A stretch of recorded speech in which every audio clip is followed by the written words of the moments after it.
Welcome to today's Corporate Venturing Insider Series. Today, I'm excited to introduce Nicole LeBlanc. For once, I can say with my French accent, she's partner at Woven Capital. Welcome, Nicole. Thanks. Happy to be here. So, Nicole, maybe you could start a little bit sharing about your background and how you got into corporate venturing. Perfect. I did not take a linear path to get into venture capital. And because we have the time, I'll give you the long story. Thank Uh, you. I am from a very small town in Atlantic Canada of 1,000 people. And so growing up, this was not even a career I would have aspired to even understanding existed. And so it's really great to have ended up here and it's really exciting. When I started my career, I was an accountant. So I did really great in mathematics and these black and white courses and ended up going into accounting. And my first job was at a chocolate factory, which was wonderful. They actually would put all the extras by the photocopier. So the perks were definitely great in that industry. But it was really great getting that strong base of accounting and finance early in my career. And one of the things I used to do was these product costing. So I'd go down on the factory floor and ask about run rates of machines and talk to the people actually doing the work, which was really great. And I really didn't fully understand the whole process because it was early in my career. But now that I look back, it was great to really get that base. And for personal reasons, my husband and I moved physical locations. And so I had to get a new job. And so I was interviewing at different places and I accidentally fell into venture as a lot of people did at that point in time. So I've been in venture about 15 years, going through the interview process. And remember, this is really before you could Google stuff and get lots of really intelligent answers and things like that. And I remember saying, "Oh, you'll have a checklist and that will tell me if it's a good investment or not. So I'll know if we should be doing this." And like, yeah, something like that. And so then I ended up taking the job and it was really fun. And I would say in my venture career, I've had 3 chapters. And so there was that early venture activity where it was mainly in Canada, mainly at the seed stage, and it was meeting lots of companies and really getting to understand the industry, pattern recognition, looking at different types of sectors, anything from direct to consumer jewelry to optical quantum computing. So it was a really fun chapter of my life, and it was mainly focused on early stage seed investing. And so the economics and the models kind of followed that path. And then I really ran into CVC after that. And so I led venture capital for the Sidewalk Labs project, which was an Alphabet and Google project in Toronto, really wanting to think about smart and sustainable cities. And so it was really great being able to just walk down the hall and talk to an expert in mass timber and buildings. And so I could really build a really interesting thesis around how to support prop tech and construction tech and like what the key levers were from a customer perspective. And so really enjoyed that part of my career and have continued on in my role here at Woven with a lot of the work that we're doing around kind of like mobility and cities and energy and how all of those things tie together. My career has kind of had those 3 chapters where it was the pure finance role, then the early seed kind of investment role, and now more of the proper CVC and really thinking about like how do you help a parent company think about innovation and new product development. So, my Yeah. next question was accounting. So, you have maybe some ideas or thoughts about the discipline that it brings, which you use today. What do you use today that relates to your background in accounting? There's a couple of things. There's the very obvious things about understanding how finance works and understanding financial statements and being able to quickly review all of the financial statements. Couple of tips for people in the audience. Always read the balance sheet and always read the notes. So if there's something uncertain or maybe unusual, those are always in the notes. So those are interesting to read. And always read the balance sheet. So don't take it for granted that other investors or other people have done the due diligence. A funny example is I was doing due diligence on a company in my past and I was reading the financial statements and they have first year and then previous year. And there was a line item called airplane. And I decided to ask the other investors who had already participated in the first close, what the background on that was, and they had failed to notice that there was a line item on the balance sheet for an early stage startup called Airplane, which is highly unusual. So I asked the CEO, very good explanation. They were located in an area that wasn't close to a major hub. They had an industrial product. They had to ship big pieces of equipment around. It was secondhand. It paid for itself in 6 months. So the explanation was fine. Yeah. Uh, but it's just unusual that nobody else, as part of the syndicate, had noticed the word airplane. It was very clear. And so I think some of those things is that I gravitate towards the financial elements. And so they're the first things that I look at. So it's very helpful when structuring and planning your due diligence process. The second element is because I was an accountant, it speaks to my structured personality. And so it really helps me with organization. I'm an inbox zero kind of person, and I have spreadsheets for everything. I have checklists for everything. And so it really helps as part of the due diligence process or a portfolio management process to be able to incorporate those things in my day to day routines. So let's talk about checklist because then you moved into early stage investment, Mhm. which you could argue is not the same as late stage or even balance Mhm. sheet reading. So how did you modify or adjust your checklist approach for early stage investments? And of course, what did you keep the same? Uh, the fund that I was working at for most of my seed stage work, I was at a couple different funds, but one I had worked at, my team had deployed 187 investments across all sectors and all geographies in Canada. So we needed lots of checklists. At one point in time, we were deploying a company. We were capital closing an investment a week, plus including follow-ons and those types of things. And so there was also teams in various geographies. We weren't all in the same office. And this was 15 years ago. It's not like we could just jump on a Zoom call or things like that. So it was very important to kind of bring that level of organization. And for people in the CVC world that do early stage investing, like you'll know it's very different than late stage investing, which what I do now. And it's really about a lot about challenging assumptions. And so the checklists were more about reviewing all the different assumptions as opposed to actually assessing historical activity because it really didn't exist. Or if it did, it wasn't very indicative of future success because it was lumpy or it was pilot revenue or things like that. So the checklist definitely became how can I, make sure that our whole team has visibility, that everybody knows their responsibilities, and that these discussions were actually much more about challenging assumptions and somewhat more philosophical how do you validate that somebody thinks they're gonna sell 100,000 units in the next 12 months? And so it became more future looking and getting kind of a little bit more of downside protection because our fund didn't have the ability to continue to follow on. And so you had to get the most bang for your buck in that first check. And so how do you do that? Because you knew you would get diluted over time. So thinking about not only how to assess a company, but also how to do the fund structure to kind of protect those economics. You probably were the most structured early stage fund I know of. So I also want to ask about Canada. You come from Canada. How do you see the venture capital environment in Canada, maybe historically, but also recently? So there's two key elements to what's going on in Canada that I think are actually indicative of some other jurisdictions. And now that I live in Japan, seeing the activity that's going on here, it's quite similar. So there's three key players in any sort of tech scene or tech startup scene. There's the private sector VC funds, there's the corporate VC funds, and there's the government. And so in Canada, and so you really need at least two of three really doubling down. And so in Canada, there wasn't actually a lot of activities from the corporates.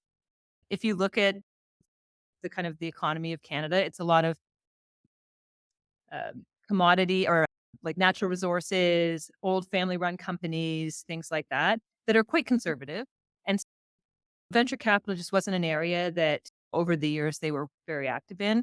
So the other two players were government and the private sector. And the role that the government played was through a sovereign wealth fund for the most part, providing the ability to spur private sector investment to focus on how to get the tech sector more robust with a very aggressive kind of neighbor to the south that technically on average was about 10x any market size, and companies wanted to go to the US. How do you make sure that the Canadian ecosystem takes advantage of that proximity, but doesn't suffer a brain drain or having all the companies move? And so, how do you find ways to fund the companies at home to get where they need to? And I think that's actually also occurring in Japan, where there's actually a lot of activity from corporates, maybe less so from the private sector, and government's now starting to really double down in trying to find ways to spur the tech sector here. It's really interesting to see the dynamics in different countries between all three of those. And so in Canada, the government really plays a key role. And early in my career, it was more about just spurring any investment, so much more generalist. And now it's becoming much more focused. And at first, it was generalist funds, just trying to get out there. Now it's about having a strong fund of funds element, and also now getting into women-led funds, indigenous led funds, deep tech funds. So really trying to think about how do you spur in these really subsectors to de-risk the market, and then to get the private sector to come in and hopefully be able to run with it in the long term. I like the way you're describing the latest trend is really about professionalization and much more granular. Mhm. Um, Maybe we can talk about fund of fund, and clearly this is something you've experienced, but why do you think it matters for Canada to have more of this fund of funds approach? So, this is something that at Woven we also think about is what is the value of fund of funds? And so fund of funds really help get sector and geographic coverage for a group like us. And in Canada, it's really about spurring private development. It's really interesting as a little bit of an adjacent item that if you grow up seeing entrepreneurs, you tend to want to be an entrepreneur yourself. And in economies where there's a lot of government jobs or big corporate jobs. So both of my parents worked for the government and a large private company. So I didn't grow up seeing examples of entrepreneurship in my own home. It was more something I saw on television. And so it's really important to think about how you spur that. And so it's the same with fund funds. If you don't grow up seeing tech as you kind of get into your career path, you don't think of venture capital as a career path for you. And so if the government can be very public about why they're creating these funds and or why they're supporting this, it then spurs people to think about creativity. And that's what you want. You want the private sector to lead with the government trying to amplify and risk some of that. And then over time, so right now, some of the government funds, some of the fund of funds have 50, 60, 80% government LPs. But then over time, by the time they get to fund three or four, that's significantly lower. And so it really can help spur that private sector element, which is what a lot of economies are looking for is how do you get the private sector dollars to flow?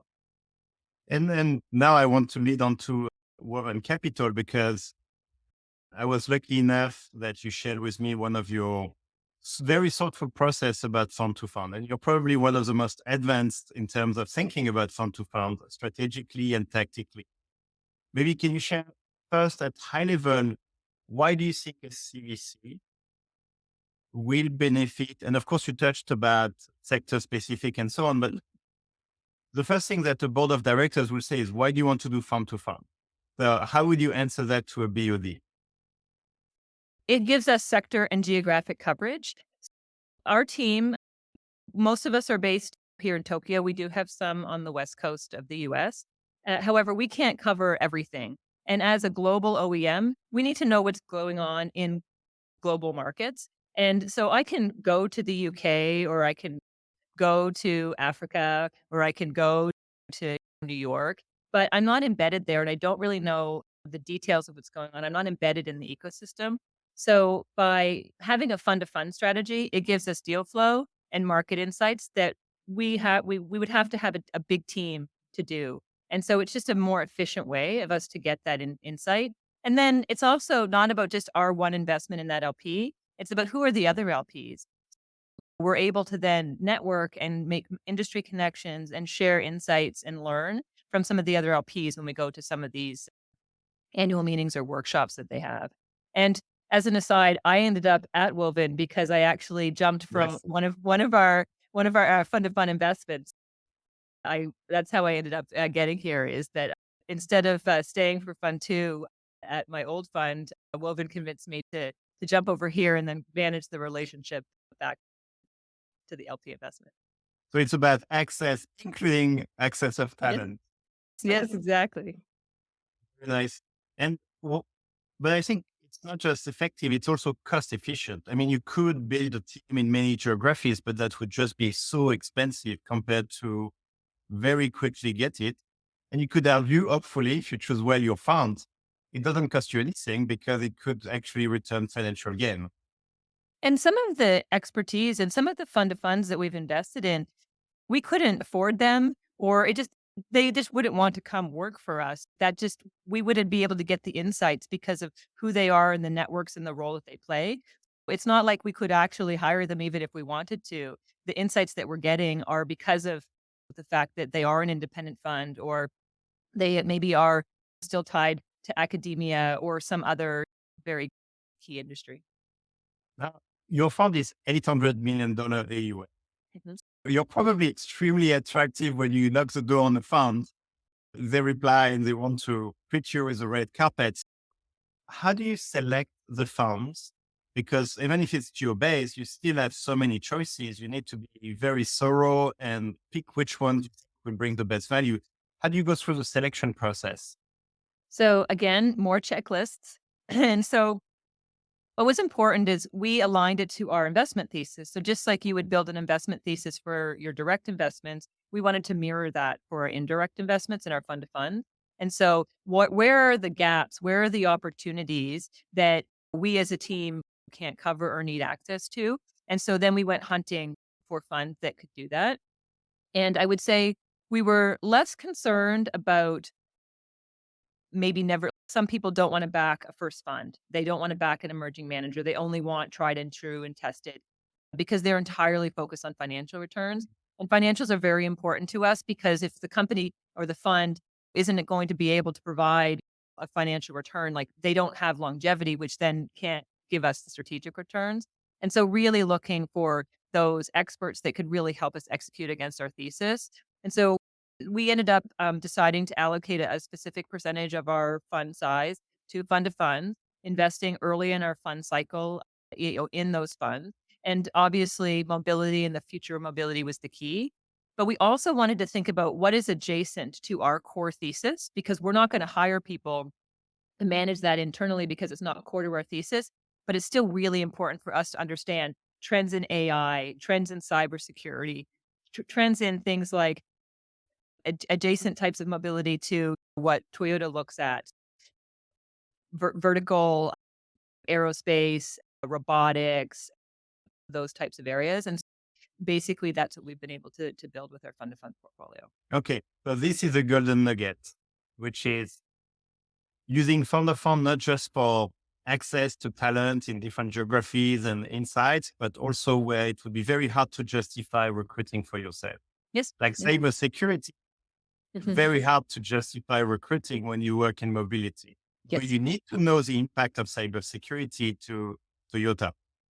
And in industries like all of the OEMs, we're all transitioning from car companies to mobility companies. And technology just it is moving so fast now that although cybersecurity is a staple and everybody needs to have it, it's not necessarily a key investment theme for us, but because of a breakthrough like a ChatGPT, all of a sudden it could become a really important core element to our thesis. So we need to be able to monitor that over time because in 5 or 10 years, that might end up moving over and becoming core to us. We don't know. And so if we're not monitoring it, then we can't make those decisions. Now, of course, when you mention monitoring, it means that you're not just investing, but you're engaged with them. You want to learn from them. How do you set up a good process to learn from the funds you invest? I feel like So there's a lot of best practices to learn. yes, and we've done a few different things. It depends on the size of the fund, the size of their team, the alignment internally with our core thesis or adjacent, as I mentioned earlier. So typically, we set up a regular recurring meeting. And so the deal lead, whoever made that investment, they definitely attend. They let the rest of the investment team be optional depending on timing and what's going on. So some of those are monthly, some of those are quarterly. And then we have a set agenda with the fund for what we'll discuss. It's often market trends and deal flow is really the two things. Then we also want to engage the broader sort of corporate family. And we have a series of lunch and learns, and we pick a topic, and the some of the GPs would come and give a topic based on what they're seeing or some of their underlying portfolio companies, something that would be related to what we're working on. And so that way we're sharing not only the knowledge within the investments team, but also within the broader corporate around. Some engineers come because they want to do a deep dive in AI, as an example. Very nice. So let's talk about the engagement with Toyota. First, from that lens, from all these different engagements you had between the funds you had selected, and of course, we'll talk to direct investment later, and Toyota, which one was the best engagement and why do you think that was? It so we how we're structured, which is kind of just set background, is we have our investment team that does the typical investment activities. We source companies and then we make investments. We also have what we call a portfolio success team. And so what that team does is they really map out the problems that the business units are facing and help solve problems for them and then manage the portfolio afterwards. And as an example, we have an investment in a company called RideCell that does fleet management. And excuse me, I'm taking a drink of water. And RideCell is actually working with what's called Kinto, Kinto, which is a fleet that Toyota actually manages internally. And they were trying to build their own solution and weren't able to really get exactly what they needed. And it had to have differences for global deployments because we have cars in the US and we have cars in Europe and we have cars in New Zealand and Australia. And they were we were able to bring RideCell to the table to solve that problem. And so now they're deploying throughout the entire Kinto fleet. Nice. And I like the terminology portfolio success. Yes. Tell me more about team itself, the skills you have in that team, and how do you measure their own success? We're just building out that team now. And so what they do is they're going to be co-located with the various business units that are a priority for us. And so if you think about us as an OEM, electrification, the things like new energy solutions, Toyota's big on hydrogen, thinking about the smart factory, connected cars, all of these different groups. And so we have people embedded with the US team, the European team, the Japanese team, really trying to be there in the day to day. So they can actually feel like they're part of, as an example, the electrification team in Europe. And they're doing meetings and workshops, and sometimes they're building their own solutions. Sometimes they're working with big companies, and sometimes they want to talk to startups. And so they're there every day knowing what's going on. And they can then bring the investment team in and say, okay, they are ready to work with a V2G company. Can you help them and do a sprint to focus on that? So that's one half of their job.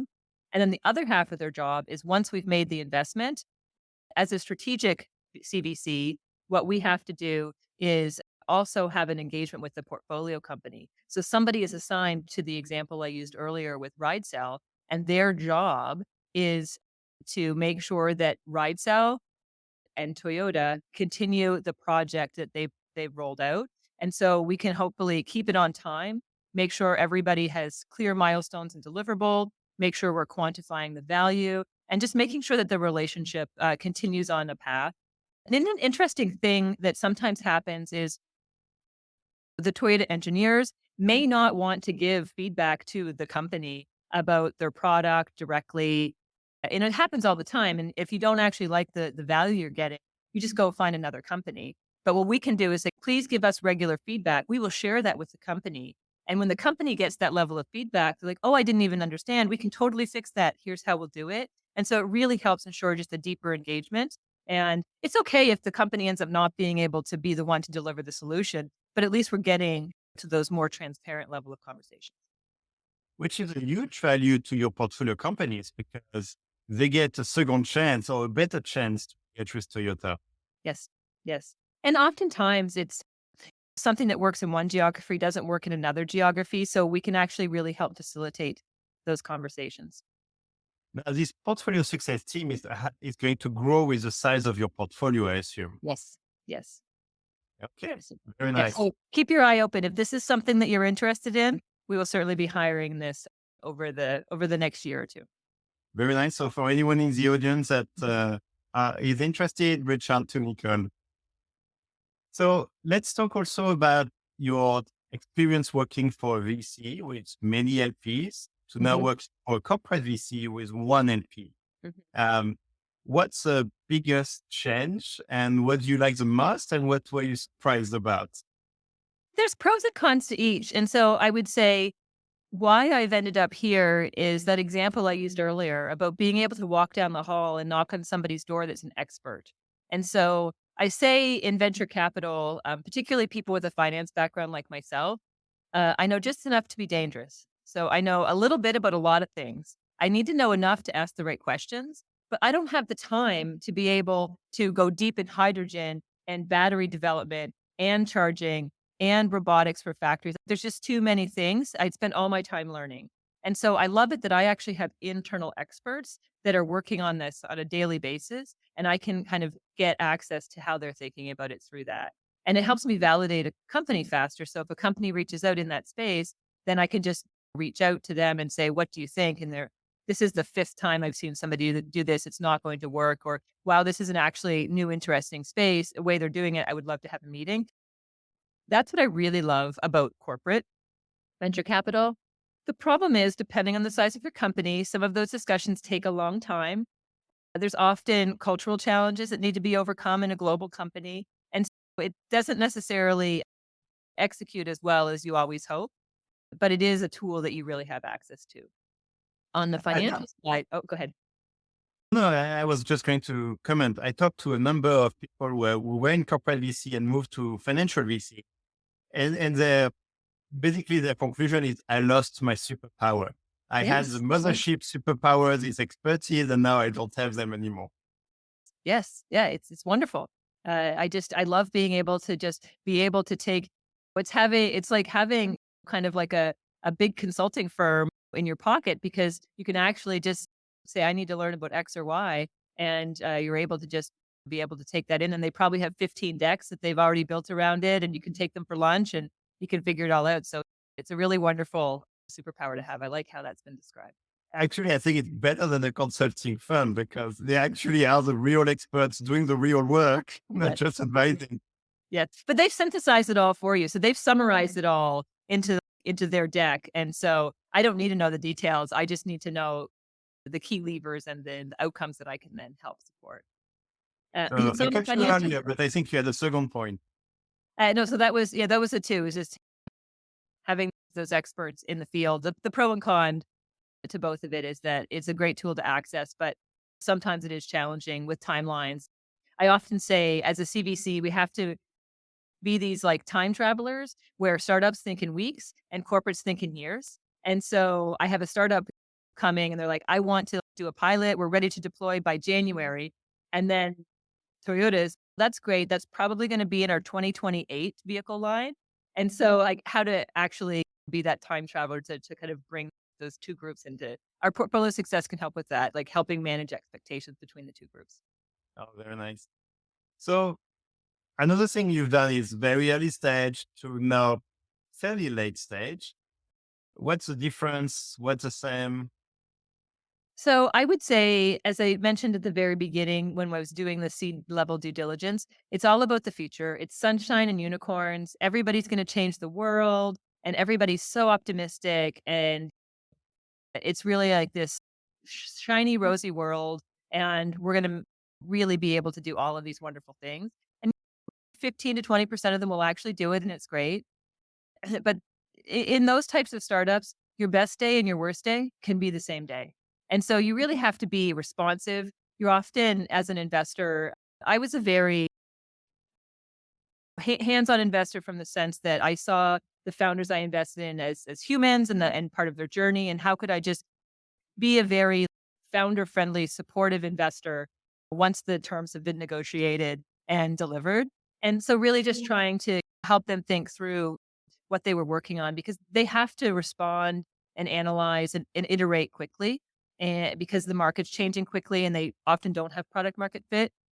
So it was a very different type of I would say, investor founder relationship than it is now.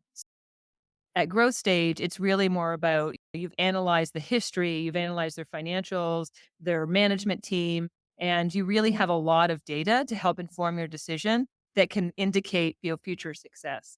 And then it's more about how do you actually manage much more of the detail around the board meetings are longer, very formal. There's all sorts of reporting, there's all sorts of complex projects and different business relationships to manage. Whereas in a startup board meeting, there's often not an agenda, a seed stage, there's often not an agenda, there's not a board package. And one's very forward looking and optimistic, and the other one is much more practical and really down into the weeds of complex relationships and deployments. You have mentioned follow investments and staying with portfolio companies. Maybe you could share your philosophy about follow investments. When would you consider doing follow? When would you not? So, follow on investments is an important tool for a fund because often seed funds either can't follow on or can't follow on meaningfully. And so, you really have to get that bang for your buck in your first check, not only for the economics, but to set the tone of the relationship. Because if the founder knows that you can't continue to support them financially, they're still going to want your input, et cetera.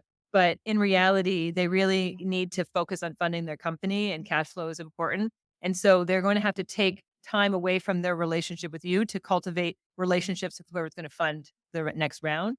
And so if you're able to fund their next round, it gives a little more time to build a stronger relationship and to be able to put clear milestones in place to say this is how I'm going to make my next decision and how I'm going to be able to decide if I write a second check. And in the seed stage, that second check is really hard to make that decision because you're emotionally invested in this company and you know a lot more, and it's very difficult to tell a company that you're not going to fund them, and that might end up shutting down their company or having a material adverse effect on the company. And so that's really hard to do. So you really have to, from the onset, set that clear criteria as to how you're going to judge whether you make a follow on investment.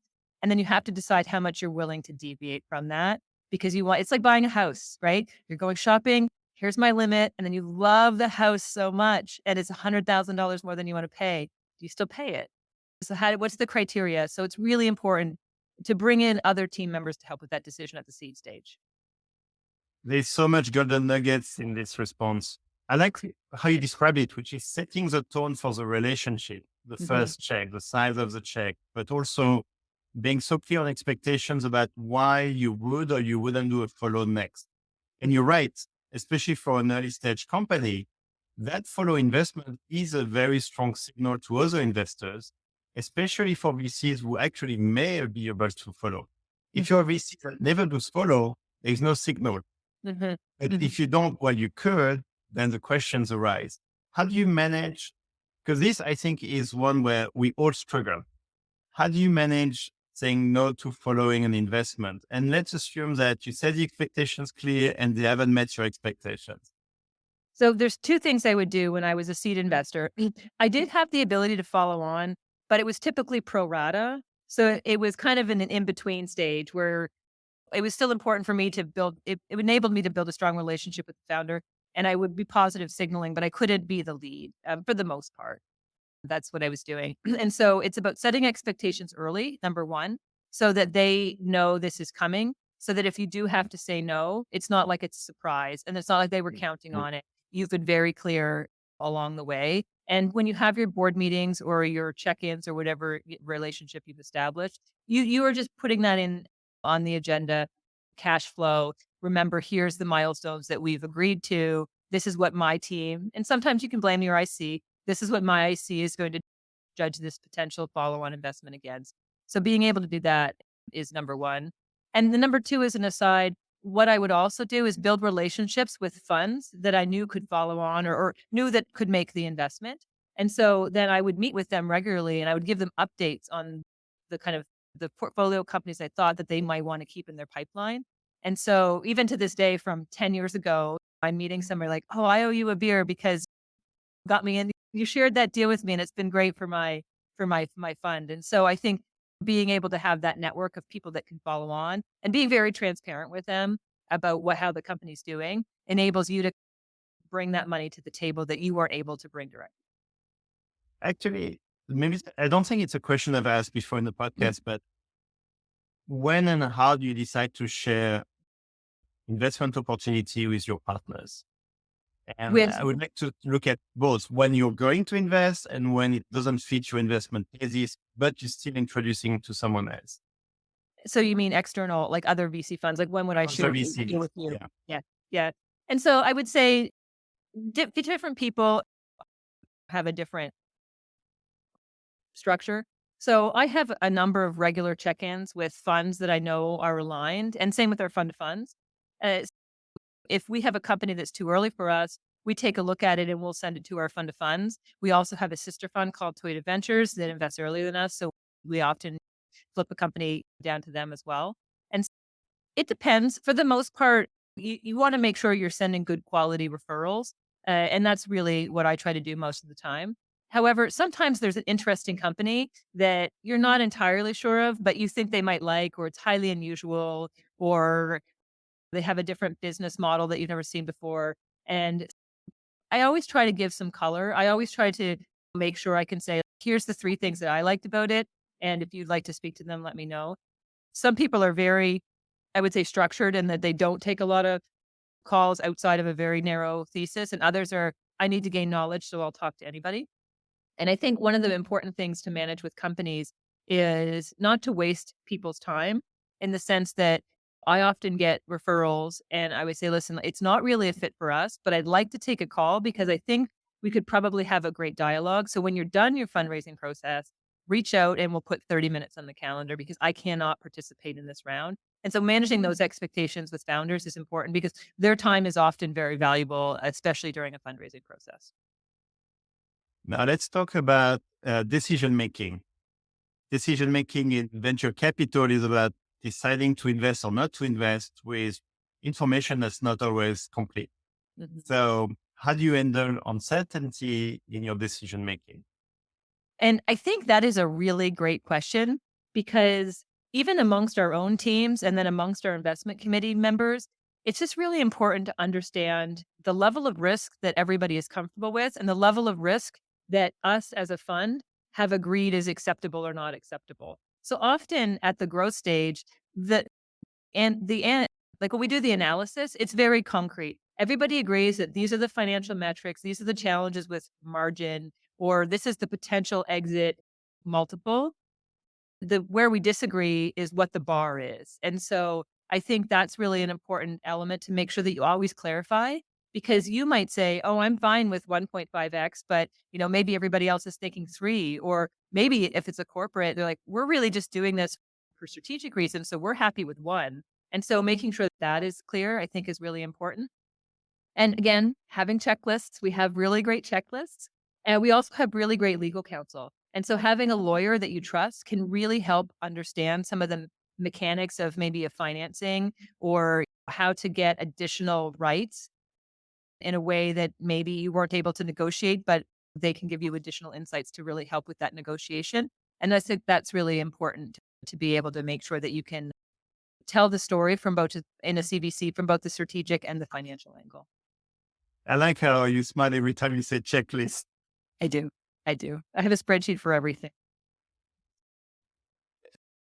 One of the issue we had last year was valuations. They were very high for the risk.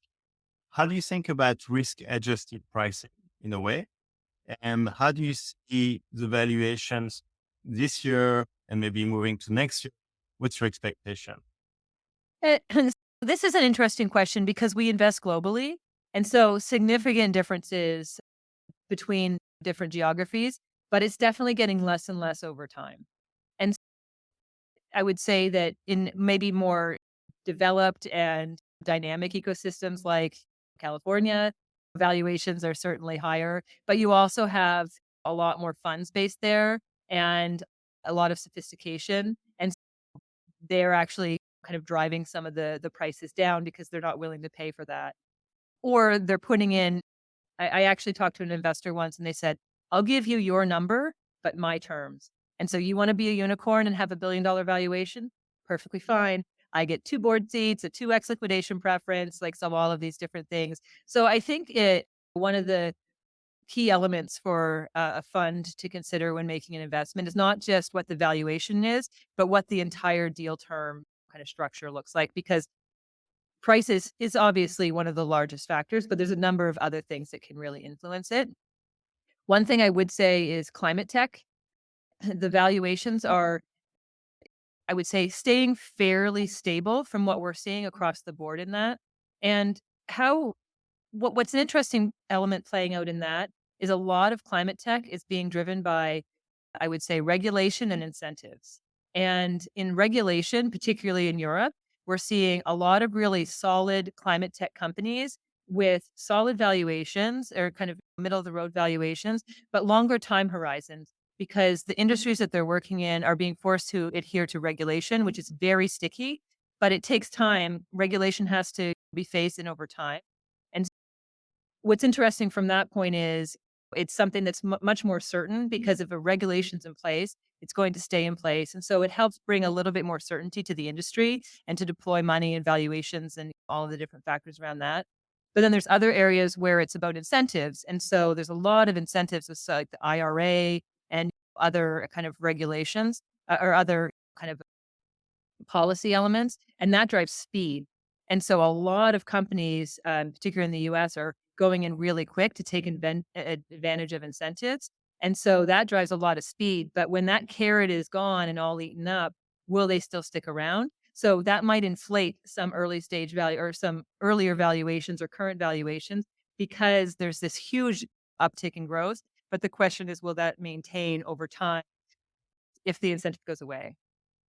I want to double click on Europe. And here I'm probably biased. TDK Ventures launched a multi-LP fund called Fund EX1 for energy transformation. And Mhm. this one is geo-focused to North America and Europe, where we believe there are a lot of tailwinds, which you kind of described.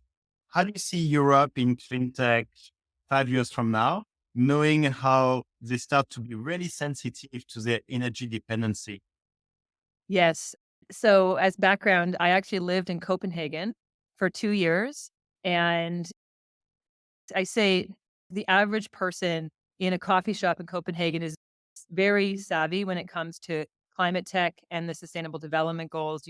I joke you can go into any cafe and 70% of the people in there will tell you what those 17 SDGs are and how it aligns with Oh, what wow. they're doing. And prices were high, like, it was just that the Nordics are a very different market than the UK, than the US, and I definitely am very positive about climate tech in Europe for 3 reasons. One is the big pension funds are demanding it. So they're demanding diversity, they're demanding ESG, and it trickles down into all the investments that flow under them. So the big institutional money is demanding that this happen. So it's coming, it's not going away.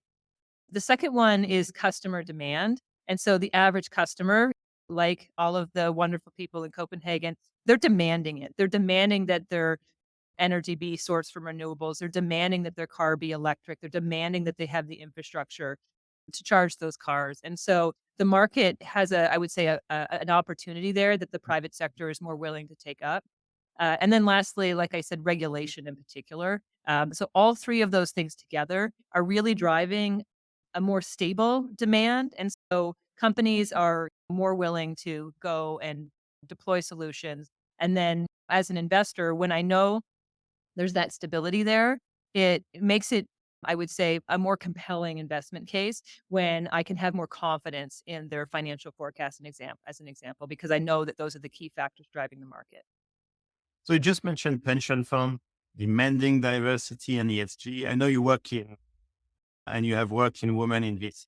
Can you Mhm. share a little bit the improvements in diversity or lack of in venture capital, but also the value of diversity of thoughts for venture capital? So definitely believe in having diverse teams, and gender diversity is the most obvious, but it's also about ethnic diversity and diversity of education and experiences. I always use this example of my husband, who's an artist and designer, and I go home and I talk about all of these cool things that I'm working on, and he gives me this perspective, and I say, "Oh, thanks, but you don't understand my industry. Let's talk about something else now." And then 3 days later, after it's kind of settled, I'm like, "You know what? That was a really great idea. I'm gonna steal that idea and I'm gonna talk about it now." And just having people that think differently, he doesn't have a spreadsheet for anything. I have inbox 0, he has 20,000 emails in his inbox. And so if you have those type of people on your team, you actually all think differently. It's very valuable. And I think as a manager of a fund, it's really important to encourage that diversity. So it's not just about having that diversity in our team, it's about encouraging that diversity to flourish, which sometimes means not necessarily conflict, but it's not necessarily always harmonious. And so how do you encourage people that have different like processes and workflows to be able to provide the value to the fund and to the investment opportunity that you're assessing to really ensure that you're getting the value of the brain trust that you put together.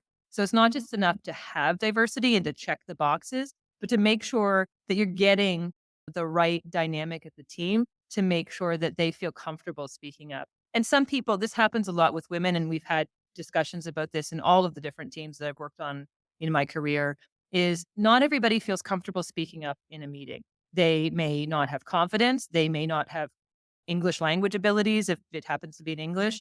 And so how do you provide numerous ways for them to be able to provide that, whether it's via email later, whether it's one-on-one, whether it's comments in a Google Doc? Maybe you have to call on them and say, "Oh, Nicola, like, last week you were telling me about this battery company and this interesting use case. Can you elaborate on that?" And then they have more confidence to speak because they know that you want them to say what you had previously spoken about. So it's really important, to have that. And just generally from a women in tech perspective, there are not enough women in tech, and Melinda Gates had a great article, that was put out yesterday about how she's going to actually invest in more fund of funds and use different assessment criteria, not because the funds won't do as well. It's just because there haven't been as many women to build the track records or to have the personal wealth that typically comes with the system and the checklist that you have to use now. And so, how do you change the checklist to be more inclusive, yet still provide the same amount of financial return? We're not doing the best job in having women in tech at the leadership level. It's coming, but I think we all have to do our part to just make sure that we're thinking differently when we hire and making sure that we have inclusive environments so everybody feels comfortable once we have our teams together. Make sure that we're being able to take advantage of these superpowers. I like the word you use, brain trust. And diversity is all about making sure you have a diverse team. But for me, inclusion is actually about making sure each of these voices, these diverse voices, are heard. And therefore, I always feel like diversity without inclusion doesn't mean much. It's more of a checklist, just to say the word myself, but not as much. So I think you gave quite a few good tips about how to ensure inclusion, and it could be outside the meeting and in writing. Do you have any more tips for the audience? Because that could actually probably be the most important thing. Is diversity is one thing which I think hopefully is improving, and there's a pipeline, I think. But how do we move into leveraging the diversity in venture capital? And one of the things that I think is tough in the current, I would say, genre of leadership is realizing that somebody that's 22 years old actually might have leadership abilities now. And just because they think differently or like to work from home all the time or have a different approach, don't write it off as Gen Z. Actually, spend some time like talking to them and asking for their input as a peer, as a human being that has maybe less experience than you, but they have a different experience than you. And I see so many amazing things that come from people that are just in their first analyst roles that are entering the workforce. They can actually add leadership value, not just kind of being a smaller part of a bigger team. So making sure that you engage the younger workforce that's coming in to make them feel included because they will speak up if you actually set that tone. So I think that's really important. And also creating an environment where people feel comfortable challenging you in a constructive way that's fact-based. Because oftentimes, if you're a 25-year-old female analyst, do you want to challenge a 50-year-old male managing partner? Maybe not. But if that managing partner sets the tone where you actually can tell me that you disagree with my investment recommendation or my financial analysis or whatever that would be, and you might purposely want to create those situations to set the team dialogue so everybody can actually start to participate and see how that goes. But it's up to the leadership to be able to make sure that you're creating that environment. I love it. Now let's talk about hiring within that context, but it could go beyond that. Do you have any best practices in terms of hiring? Yes. So, number one, ask every single person on your team to share it with their networks because different people have different networks. So, if you only share it to your university alumni or your maybe quite homogenous circle, you're never going to get new types of applicants. The second one is I actually got this idea from one of my startups that I invested in years ago. They said for every man, they interviewed a woman. And so the reason that they did that is women tend to we undersell ourselves on paper. And so when we came into the meeting, it actually maybe became more obvious that they were a better fit than might have looked on paper. And even if it didn't work out, the fact that you were able to give that woman some investment or some interview experience was very helpful. So that was another thing that was great. The other thing is to have blind kind of first assessments. So taking off school, taking off name and gender to make sure that there's no unconscious bias. And then lastly, making a short list and making sure at least 50% of the short list is diverse. So there's a greater chance you'll hire a diverse person. And add one more because I think it links to this one man, one woman. All our job descriptions go through a tool called Gender Decoder to make sure that we don't have words that filters out good candidates because they don't resonate with them. I've actually gotten feedback from a lot of women in the tech sector on that. I need a tech ninja. That was the biggest one for a while, saying you needed somebody that was agile on the software side. And a lot of women I would never apply to something that had that description. Exactly. So let's talk about decision making in terms of investment, but this case is more from the investment committee. What best practices have you seen that the audience should be inspired about? Because you don't want too small, you don't want too big, you don't want slow for sure. So, what best practice have you seen in terms of making the approval for the investment? I have mainly been pitching to investment committees, but I have also been on investment committees for different funds, sometimes my own, sometimes for an earlier stage fund. And so there's a couple of things. Getting back to my accounting roots, sending the package out at least a week in advance, particularly if there's detailed memos that the investment committee has to read. Often the investment committee would have a range of members, some who may not have an expertise in that particular sector, so they may want to do their own research. And you need to give people a chance to ask questions and clarifications and things like that. So that's number one, I think, is having lots of time to read.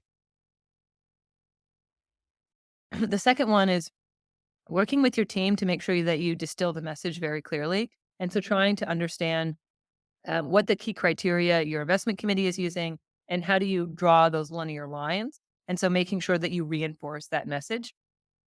The other one I do is having it in person as much as possible to have these dynamic discussions around the investment and how you're going to support it. That's not always possible, but when you're getting into really complex discussions, especially if your investment committee might have people with different backgrounds and different language skills and different experiences, just it's easier to have in person. So it's a personal preference, not required.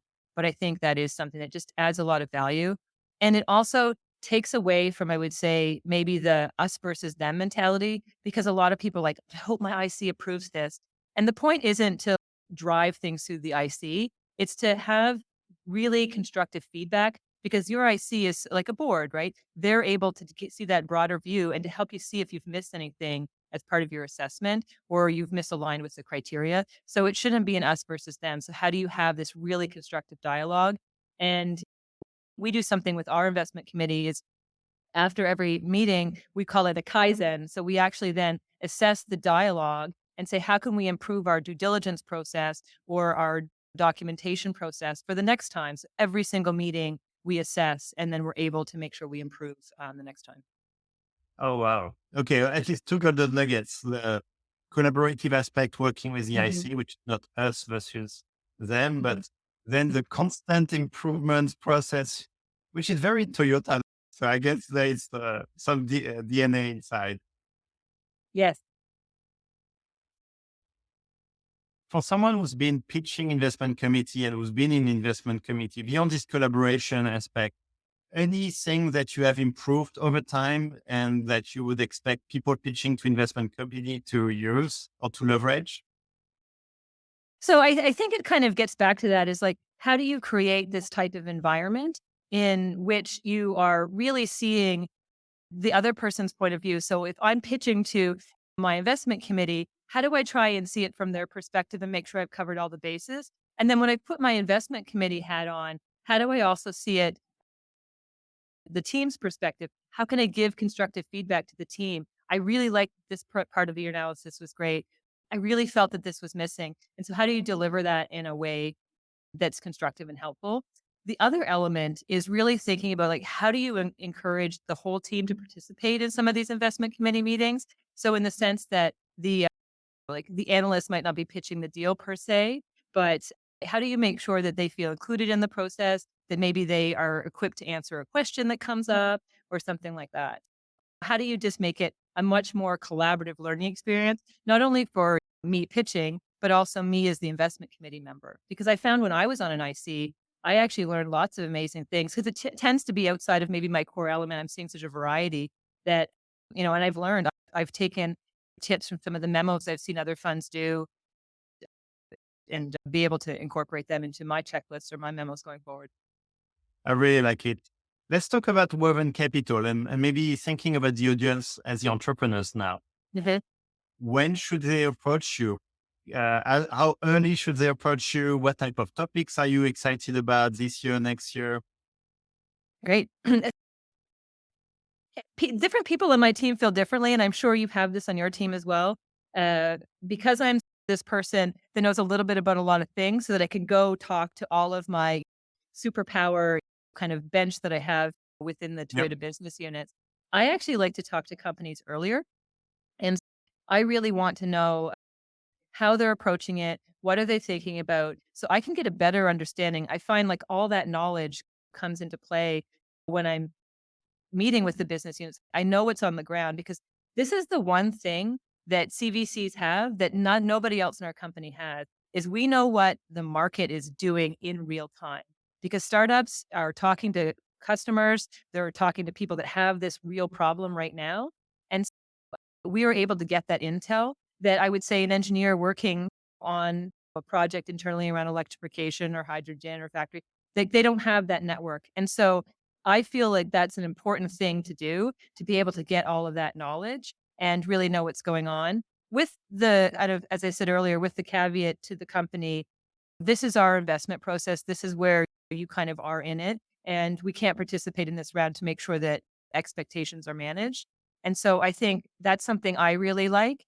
Other people on my team and other funds I've worked at take a different approach, which is equally as valuable, where they want to stay much more focused on something that is really important as a priority area. And they tend to want to only talk to companies that are close to the investment period because they really want to make sure that they're doubling down and executing against a very clear milestone. And so I don't think either is wrong or right. It's just a different process. And for the most part, I am from a small town. I'm very social. I just love to know what's going on. And that's something that really gives me a lot of energy is when you talk to founders and you talk to companies just to see how they're thinking about things and how they want to change the world or how they're tackling a particular problem. I think it really gives me a lot of energy to see how they're doing that. That's very nice. And what are you excited about in terms of topics, sectors you're interested to invest? New Uh, business model? so so how we work at our fund. And this is something that I know a few other groups do as well, is every quarter we pick priorities because as a global OEM, there are so many different topics that we could cover. And sure, we're still opportunistic as deals come to the door, but for the most part, we're really trying to focus each quarter. And the two areas that I put my hand up for this quarter were hydrogen and virtual power plants and vehicle to X or vehicle to grid. And number one, hydrogen is really important component of kind of zero emissions globally and really trying to understand what role our company can play in that and just what's going on and how it's being deployed and what the state of the market is. And then the second one is this virtual power plant and vehicle to X. And so if we have millions of these EVs driving around as little batteries, how do we make sure that we can use that to forego these large grid upgrades that need to happen? And so it's really just about optimizing this ecosystem.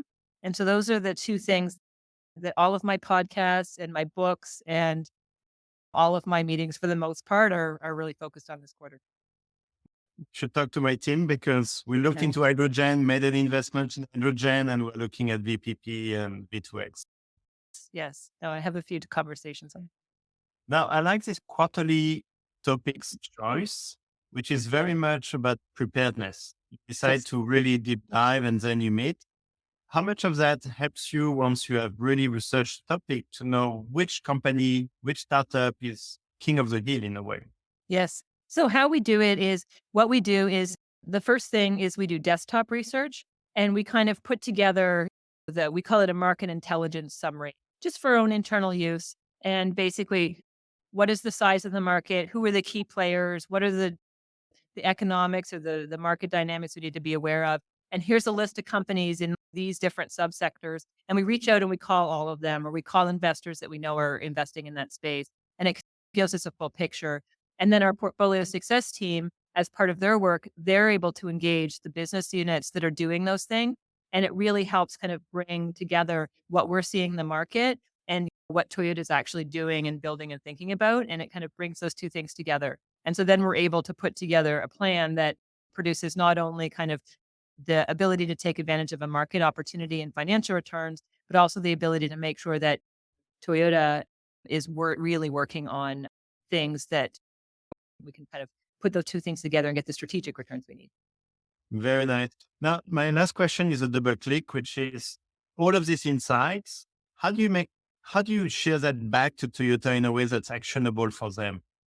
So we have a number of ways. It depends on the topic, depends on the business unit we're working with. So we can share those market intelligence reports. What we do is we the document, they comment, we present it to them, we have dialogue around it, and then we can actually continue to iterate on that document based on their very deep feedback. We have lunch and learns, and so we're able to bring in our portfolio companies, or we're able to kind of share those. One thing we do is, so for example, I'm the one dealing with hydrogen. I have a colleague looking at vehicle connectivity and connected cars. And so I don't really know what she's doing in detail, and she doesn't really know what I'm doing. When we finish those reports, what we do is we have a team meeting specifically for that. It's 2 hours long, and everybody has to read the material ahead of time. We then present it to the team, and then we have questions. So that way, everybody on the team can then learn about connected car or hydrogen. And so we've upskilled everybody in that space. So we're able to share that as a team first, and then as you're kind of going out and hunting. If I find a connected car startup, I know exactly the key sectors that she's looking for deal flow in, and then I can send it over to her as part of that. Thank you, Nicole, for your time. There was a lot of golden nuggets. Really appreciate. Thank you. No, it was wonderful to talk.